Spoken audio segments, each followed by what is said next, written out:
Find ourselves at the end of the series. We looked at all three NFC East rivals, the Washington Commanders, the Dallas Cowboys, and the New York Giants. But now we must finally turn the final finger on ourselves. Pause. Look at the Philadelphia Eagles in earnest and try and assess where we could have weaknesses at and just give a realistic depiction of what the season could look like. What's up, it's your boy Cintron, come back into another analysis video, and I kid you not, that's my real name. And today, we're looking at 10 reasons the Eagles will be a dumpster fire this season. So, it's finally time for Jimmy Kempinski to rip apart the 2023 Eagles. And we'll see how he does, and we'll try to balance it out with a realistic take and see we're too far into fantasy land. And yeah, anyways, let's just go through the exercise and see how it does. All right, so number one, they lost a bunch of starters, and this is true. We lost D tackle Javon Hargrave on defense, Chauncey Gardner-Johnson at safety, linebackers T.J. Edwards, Kazir White, and other starting safety Marcus Epps. And for any team, turnover is going to be a big issue. Anytime you lose, a slew of starters on defense or offense, you're going to have to replace them. And are the guys that are behind them or that you're bringing in ready for the task? So let's look at it position by position. Hargrave, he did have 11 sacks, so we could be losing that push in our interior, and that could greatly affect the pass rush. Who's to say that it doesn't cause us to have a hole in our defense when it comes to pass rush? Realistically speaking, we're actually getting better, addition by subtraction. I know that's hard to think about, but he was actually a liability in the run game. Had a 49.3 or 0.5 run defense rating, which is abysmal. And you never want to compromise your run defense for the sake of sacks, because even though it's great that he's getting a push, a guy like Jalen Carter coming in behind him had a great run defense grade. And if we can upgrade that, we can stop teams from running on us, and they will be forced to resort to the pass, which leaves them vulnerable to our pass rushers. So I would say, even though as crazy as it might sound, this will be a net positive. Even though the 11 sacks will be going away, we won't replace that with one particular person. Even the D tackles put together, Milton Williams, Jalen Carter, and Fletcher Cox combined may not reach that number. But it's not all about the part. It's about the sum of the parts, and I believe we can replace him. Gardner-Johnson had 6 picks, and obviously he played a big role in that back end, and us being able to do multiple, and having teams be wary of him patrolling the field, because he could also shift down into the nickel spot. So we're losing a guy who was very good at erasing plays and explosive, and giving us a good margin in the turnover battle. But we could be worse for the wear at safety. But realistically speaking, having 2 solid corners mitigates that, and we don't need a superstar there. We can just plug in another guy who's solid. Ergo, a Terrell Edmonds, while he may not be a baller like C.J. Gardner-Johnson and give us these game drive shifting picks, he'll be able to be in place, and a guy who's very reliable and can be trusted. On to the other safety, Marcus Epps. He was a solid guy, and while he may not have shined, he also wasn't out of position, and also wasn't, for the most part, a liability. So stepping into his spot could be Sidney Brown, the rookie, or Reed Blankenship. I believe it'll be the latter, not the former. Just by way of experience, he came in and played some significant snaps when C.J. Gardner-Johnson went out, and Reed Blankenship, he brings a lot to the table, and he's actually trying to step up his game. We're going to do a video on him later in the offseason to highlight what he could bring to the table. But I believe that in year 2, he could make a jump, even though he wasn't seen as anything coming into the season, a priority free agent that we signed out of Middle Tennessee State, Go Blue Raiders. But he surprised with his maturity and with his level of play, and most believe he can step it up to cover in his second year in the league. But we shall see. All right, this will be maybe one of the harder positions or I should say, guys to replace T.J. Edwards. He had 159 tackles, and he was ranked like the 5th or 6th linebacker overall off the ball in the league. And he's been replaced directly by Nakobe Dean. This guy, he may not have had the athleticism, but we lose definitely some coverage. He was solid in coverage at times, but also I believe that being having to do with the defensive coordinator. But he was a guy that sniffed out plays very quickly, was very good at diagnosing, and put us in good positions to nullify or sniff out things. So Nakobe Dean could be a complete mess out there, and maybe not be ready for the big task at hand, him having the green dot, and underwhelmed. But I like him to take a step forward. And I think we'll take a step back on the production side, as well as just the experience. We will be serviceable at linebacker, also with another big hole, Kazir White. I think he was underrated, but having to replace both linebackers, his stepping into his spot is a much bigger gap, because they either have Nicholas Morrow or Christian Ellis, and both the projections, because Nicholas Morrow had the best season he's had thus far, but he still had only 54 overall player rating according to PFF. And while he was the best player on the Bears defense, it wasn't saying much because everyone else around him was not up to par. But maybe surrounded by slew guys, he can just fit in and not have to worry about being the man. And or Christian Ellis, he can continue to ascend, even though he hasn't been a starter or even really, much of a backup to this point. He can elevate his game, but realistically speaking, I think we take a step back at linebacker. But will it matter that much? I say no, but I just think we need to have serviceable linebackers, and I think we'll be able to do that. But will they be impact players, and will they have been better last year? Of course. All right, let's see.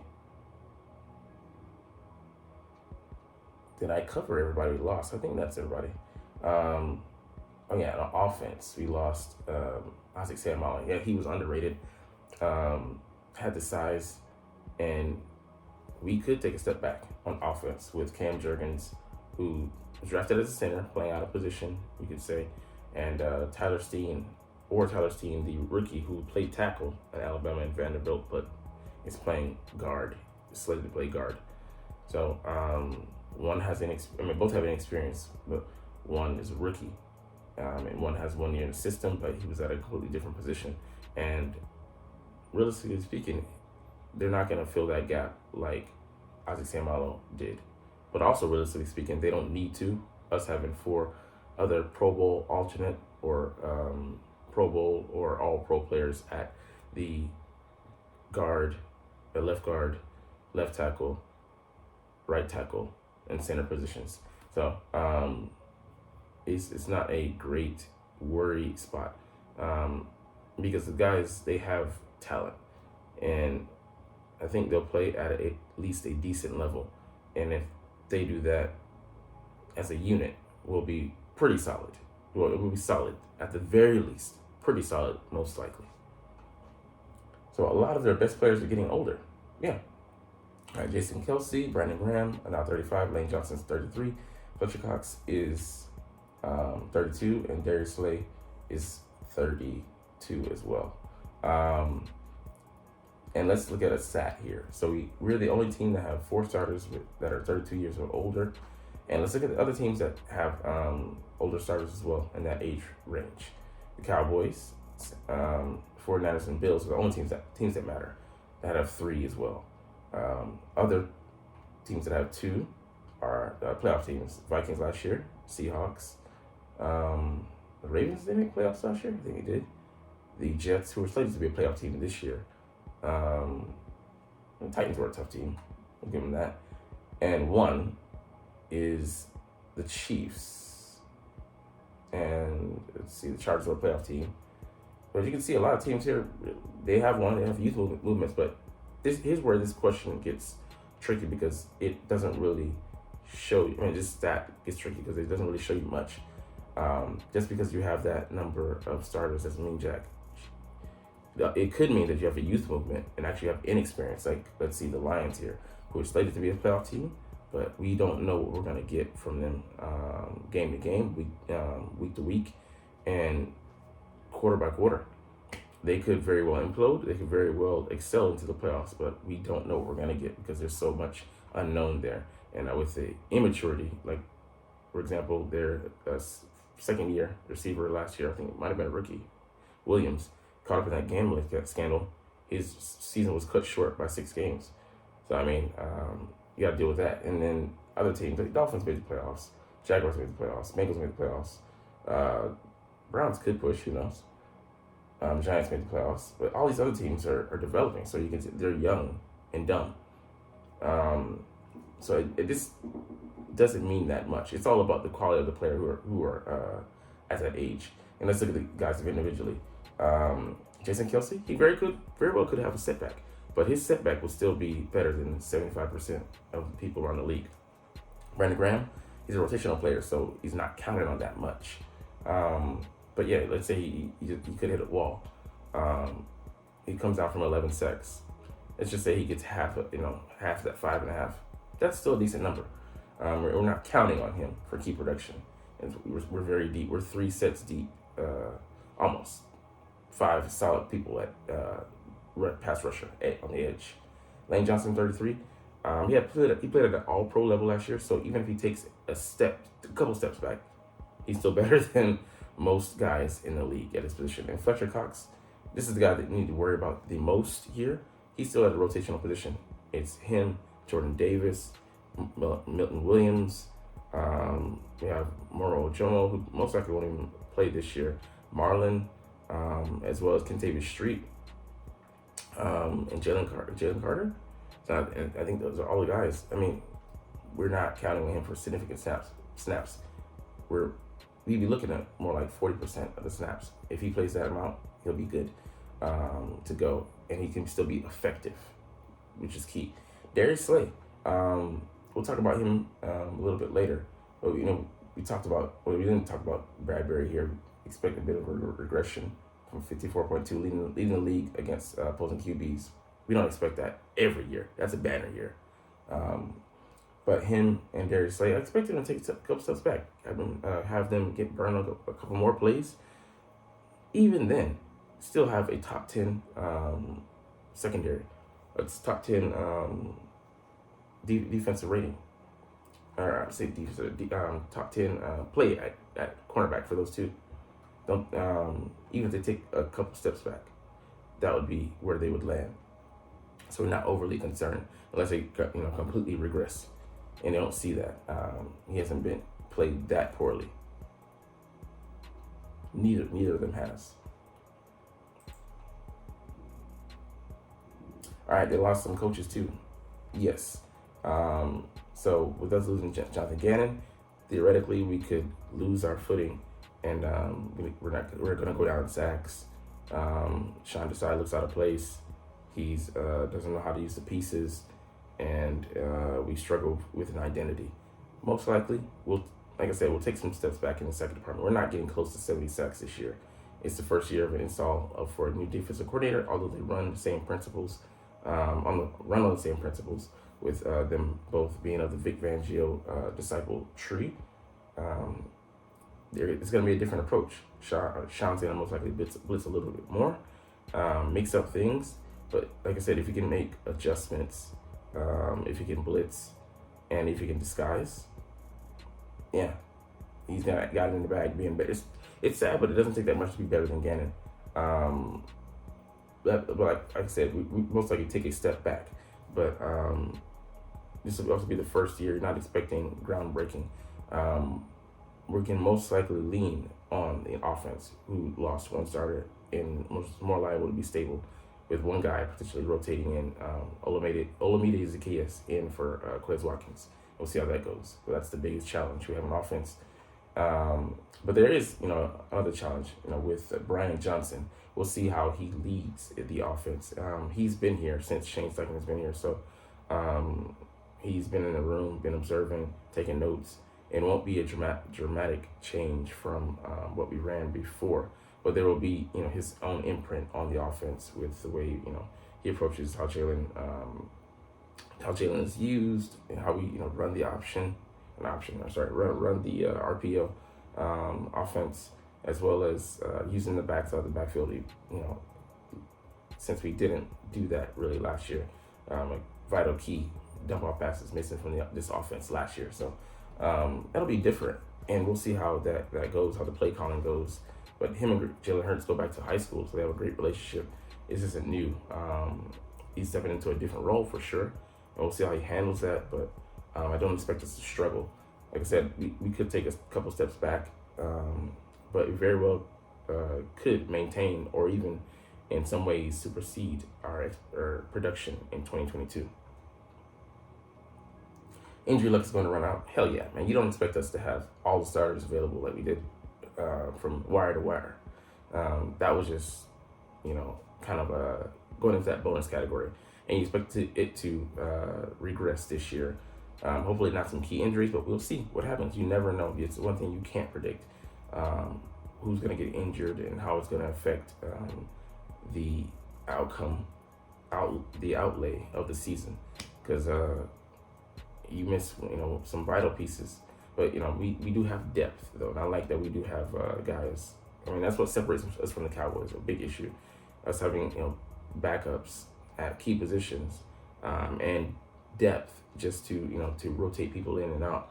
So we're not dependent solely on one person or two people, and not taxing our the starters.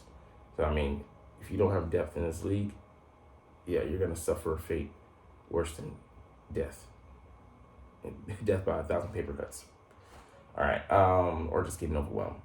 They still haven't beaten any good quarterbacks. So this is the big argument people want to, derail us. And yeah, until we can prove it, yeah, we're going to have to go out there and prove it. So, yeah, this isn't an impressive list when you look at it. I'll give you that. But this season, we faced the Bills, we faced the Dolphins, we faced the Chiefs, we faced Dak, he's a good quarterback. We faced a slew of other teams like Vikings with Kirk Cousins. A lot of great quarterbacks, and then some good ones there as well. Daniel Jones, who is going to be better this year, most likely with an upgraded roster around him. We are going to see. We're going to find out. And I love that. You love challenges. You love being able to prove people are wrong. And we have no choice because we're going to get into the thick of it, whether we like it or not. So it's do or die time. And I'm ready to go. All right, the special teams stunk last year. Yeah, they were the one unit that brought the team down. And this could cost us, let's just say, some touchdowns. Because we were on the cusp last year. We just miraculously didn't give up some. But let's just say on the opposite end that we do this year. That could make it tighter for the offense and defense, to do their jobs. And but realistically speaking, this is not going to have a great be a great detriment. Let's just say it costs us a game or two. And that would be a game I would say is realistic. 2 would be on the extreme edge because that would mean a great failure. Any more than that, yeah, it's a complete disaster. But they're challenging Aaron Sipos in training camp this year by bringing in the leg, Ty Zettner from Kansas State, and we'll see how the kid fares. But at the very least, I hope it has lit the fire. I think it already has, maybe, under Sipos's bottom, and we'll see how he responds. Pause. But in our return units, if we can be better, because he started off slow last year with the kid Britton Covey back there, but he found his footing, got solid, and actually was a plus. Definitely like in the Super Bowl, you can see he was getting positive yardage. So we can improve on this. There's nowhere to go but up, I would love to say. But realistically speaking, even if we were even from last year, doesn't greatly hinder the season.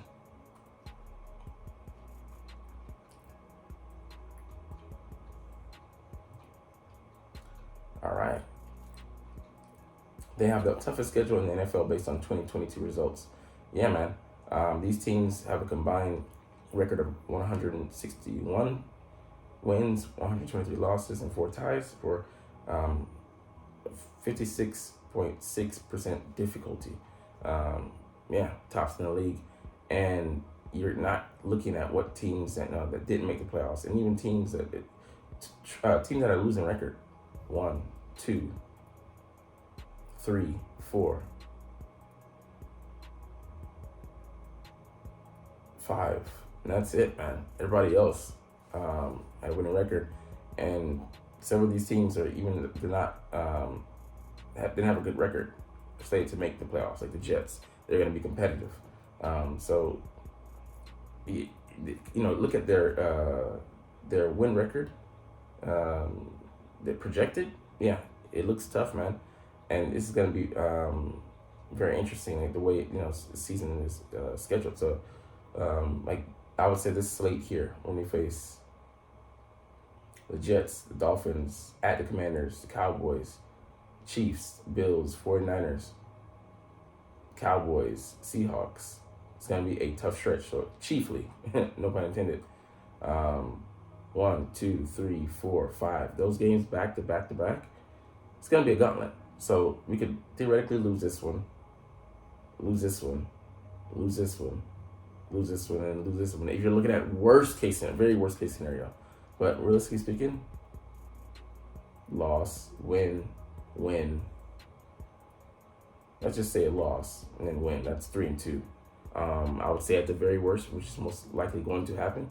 But this is going to be the challenge in this area here, coming off a bye though. So hopefully it gives us a good chance. It's like right in the middle of the season, which is a good split. But man, game on this year. All right. Number 8, they're going to get everyone's best. Yeah. We didn't win the Super Bowl, but we did go to it. So being the defending NFC champions, we're going to get everybody's best. And they're going to get up for us and play it, because look at this guy, Nick freaking Sirianni. Everybody hates this guy. He said he has the most punchable, Sirianni has the most punchable face ever. Like they hate the way he, played up to the cameras. And yeah, you can't hold the cameras in his face, so he just reacted. But people think he showed his ass and that he's was being over the top boisterous. Could you say Coach dialed back some? Yeah, because in the Super Bowl, Jalen Hurts had to ask his own head coach to do just that and check him. When usually it's the opposite way around. But that being said, if you go in and take care of business, he can. We earn the rights to bragging rights to say whatever, to a certain degree that we want. He won't go past a certain point. But if we're losing, especially these, the big games, close games, people are gonna, be criticizing. They're gonna be critical. That's just the nature of the beast. So you got to go out there and back up your head coach pretty much. And these guys are gonna play for one another. And like I said, Jalen Hurts is a great leader. So I think the floor for us is 11 wins. The ceiling 13 to 14. I would say 13. More realistically, I said 12 games. All right, number 9. They faced pretty much no adversity in 2022. This, I you could say that, we didn't have to deal with injuries, we didn't have to deal with drama, we were blowing teams out, we could just sit out starters, you didn't have guys crying about stats and worrying about their playing times and incentives and stuff like that. Yeah, a great year, great sledding. But that being said, just the pressure of maintaining week to week, especially early in the season, we were undefeated. Guys didn't bend nor break, they didn't waver. Also, responding back from that, the next week, playing the Colts, a 17-16 victory, eked out at the very last seconds of the game, showed this team's mettle. The way they were able to battle back. When Jalen got hurt, we went into a little bit of a slump. So being in the battle of adversity, it was more of a mental battle than physical. Having to survive that gauntlet without him, and then he came back not at 100% and clinched the game against the Giants, even though they were not playing their starters. Still have to go out there and win the game. So I think we showed great mettle and just coasting in the early schedule, and then taking care of business each and every week. That shows the heart of a champion, the battle hardened team. So I think that takes a little bit ridiculous, because anytime you go out there and suit up and you're able to avoid the distractions, take care of your body, diet, so you don't have to deal with injuries. That shows a great level of discipline for a team. So I battled that notion. But anyways, like I said, we're given a shake at having issues. This could be one that you look at. And number 10 here, there hasn't been a repeat NFC East champion since 2004. This is something definitely to pay attention to. I think Eagles actually could break this streak this year because we're in position. Like I said, we have one of the better rosters in the league. I would say the number one roster. Maybe you could say the Chiefs have the better one. They won the champ. I'll give them that. Just at the very least, say we have number 2 or number 3 roster in the league. We're in the NFC. We have a less arduous road to that is paved out to go to the back to the Super Bowl versus the AFC, which is just a gauntlet of teams, jockeying for the top spot. The Bills, the Chiefs, the Bengals, those 3, they each have to knock each other off to get to where they want to go. But I think we're in great position, like I said, to break that trend, and we'll see how it goes. The Cowboys truly challenge us. They have a top 5 roster in the NFC conference, I believe, and they have the requisite tools. But can they get out of their own ways? Can they, prevent regression? Can they stop reading their own press clippings and trying to have an overinflated sense of ego? Trying to we're neck and neck with the Eagles. No, you're not. Just be reflective, look in the mirror. But maybe don't do that because I'm an Eagles fan. But yeah, I just really want to. I want to believe that we're going to not collapse under pressure and not read our own press clippings, and just we're thinking of it as a reset going into this year. Not taking anything for granted, not standing on the shoulders of what we did last year. Coming to the table, resetting, reassessing, and readdressing, and just going from the new start line. But anyways, that's all we're going to get into today. But I know you're not even watching, though. It's all good, though. Because as I always say, it's fly, Eagles, fly, and let's motherfucking go. Like, comment, share, and subscribe if you like. Thanks for watching. Check me out at Cintron, Cintron Anime, Cintron Life, or Cintron Laughs, or other social media.